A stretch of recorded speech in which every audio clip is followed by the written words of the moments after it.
Good morning, John. Good morning, Nina. We're talking about a neighbor, a tenant that lives in the apartment upstairs from us. Because at this time, that tenant is meeting his maker for the first time, really. Now, John, you take it. Because I didn't know we were going to do a video about John. Okay, another John. Put in your path for a reason.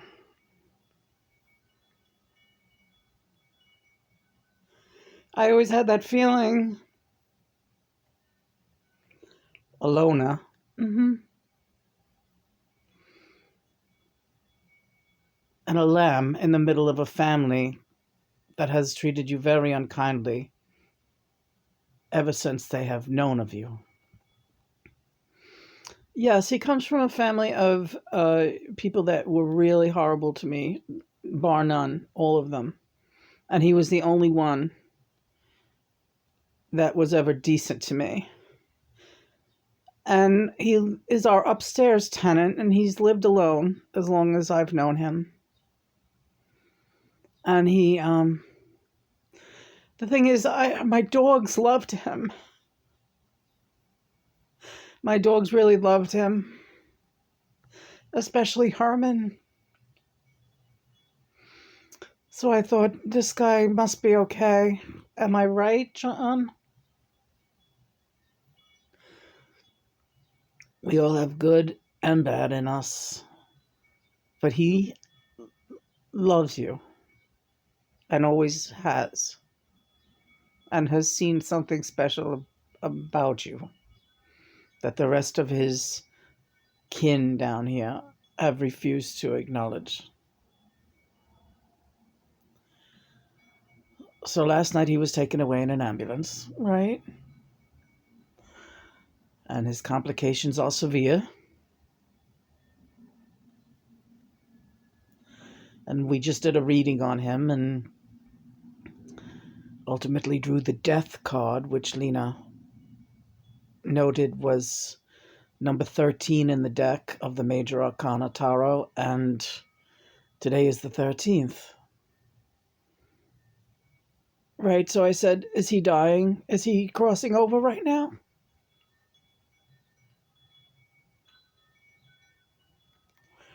You'll be the first to know. I promise you that. One way or the other, he is with God right now. And that's what you need to know. You reached out, you called the hospital first thing this morning. That's more than anyone else has done. And they gave you very limited information, except that he is in recovery.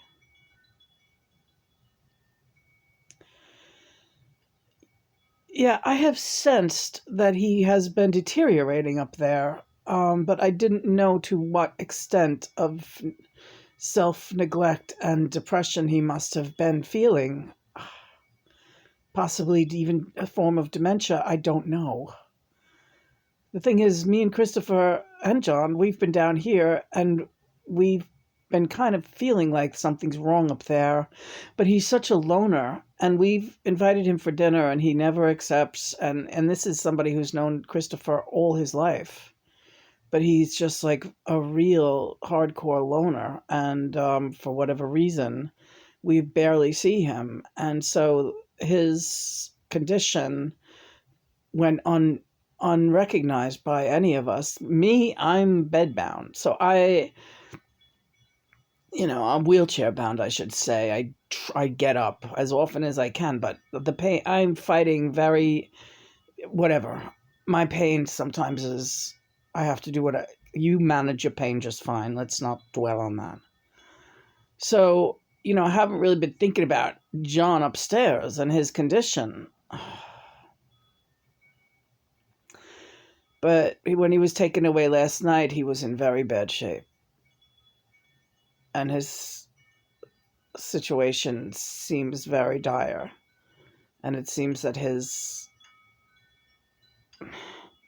physical and mental and probably spiritual condition have deteriorated, really, really plummeted in a very fast and severe way in the past several months. Because he's near death, I think.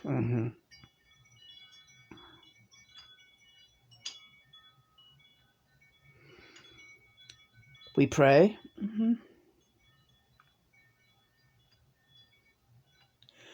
But know that either way, he goes to God. He is one of our own.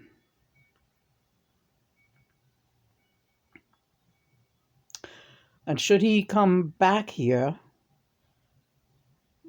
will he come back here? God knows that. His apartment waits for him until that decision is made by the Father above.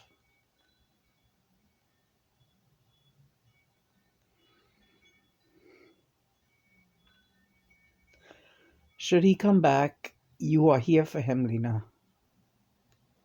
And he knows it.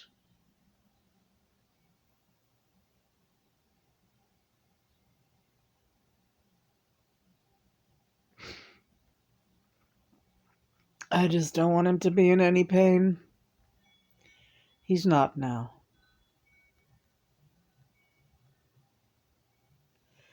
He's in good hands.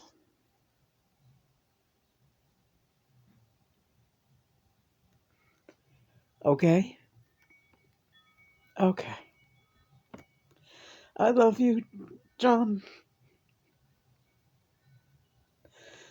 And we love you, other John. Yes. Bye, Lena.